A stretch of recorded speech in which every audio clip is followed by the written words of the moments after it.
When you are working on watercolor painting in a digital way, you know that the paper texture could be a huge influence on your creation. Hi everyone, in this video I will show you about the paper texture and the layer setting.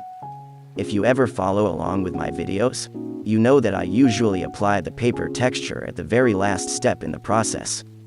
But in this video I will also show you the other method, which are some other watercolor kits that come with ready canvas that must be needed before you place the color. So let me simply finish up this artwork, and use it to show the results of before and after, and also different paper textures.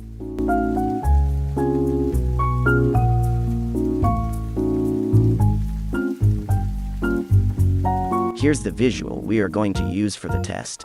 Before we get started, let's group up all the painted layers, so that you can see the clean layer window in my next move. Now everything is set. This is the way I usually do. Add one layer at the top of your artwork, and pick a texture brush.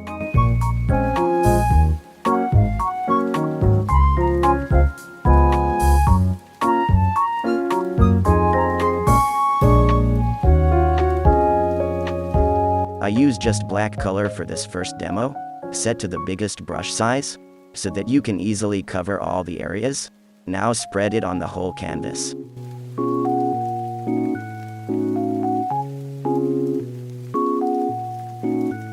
Now, duplicate one copy of this layer. Set this layer blend mode to overlay, so this layer is about adding contrast to highlight the pattern of the paper. Duplicate one more layer, and set color burn mode for this top layer.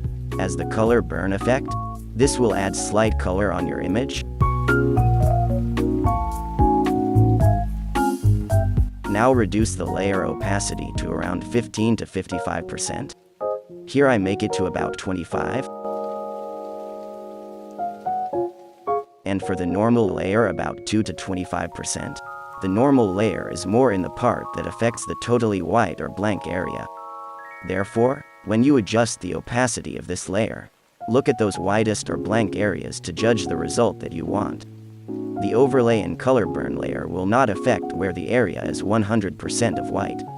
So if you want the texture only to appear on your artwork, you can skip to make the normal layer. Here's the first paper look effect. I will do 2 more and put them side by side for comparison with different paper textures in this video too later on.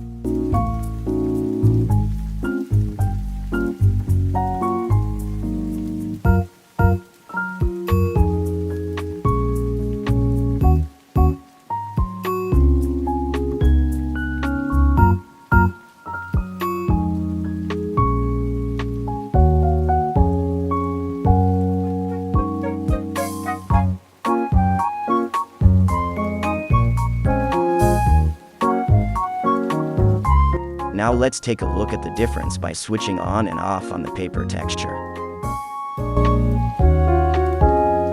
Let's continue to try a different paper texture now, since it can be easily created. I just delete the first one.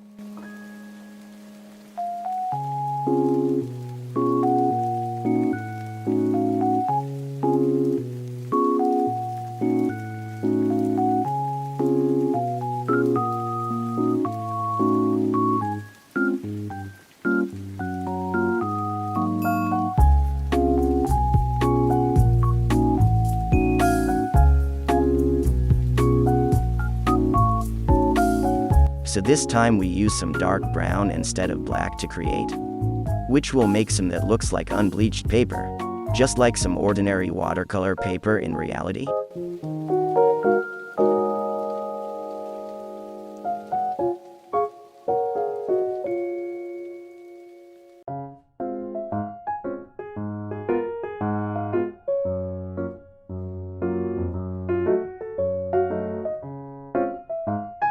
Again, duplicate one copy and set it to overlay.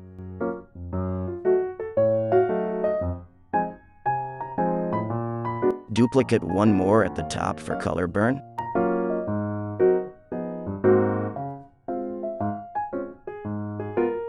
And reduce the opacity.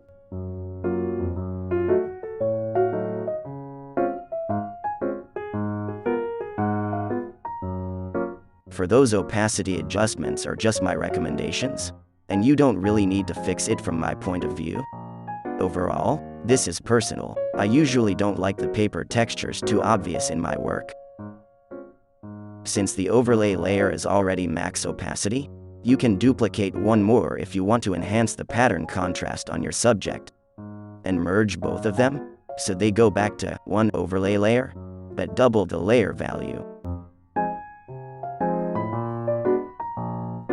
So here is our second test paper.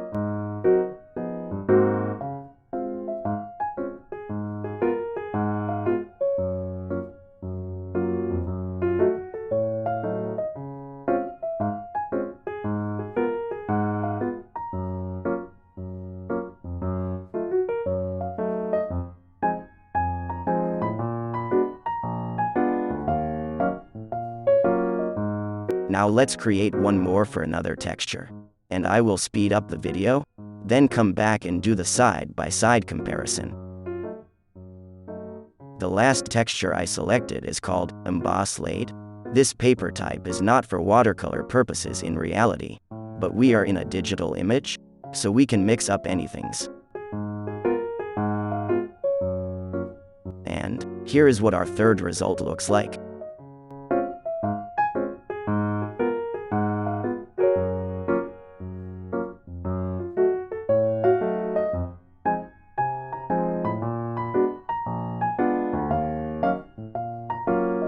Now let's take a look at the comparison. The left one is the piece without paper texture.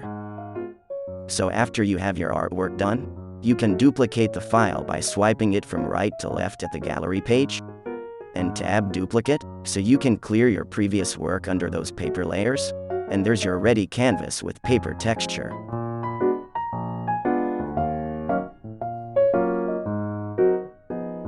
Alright. From now on I will do another simple drawing right under this canvas. And then we will do another comparison with other textures at the end.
So here's my final for this work, and another two textures for comparison.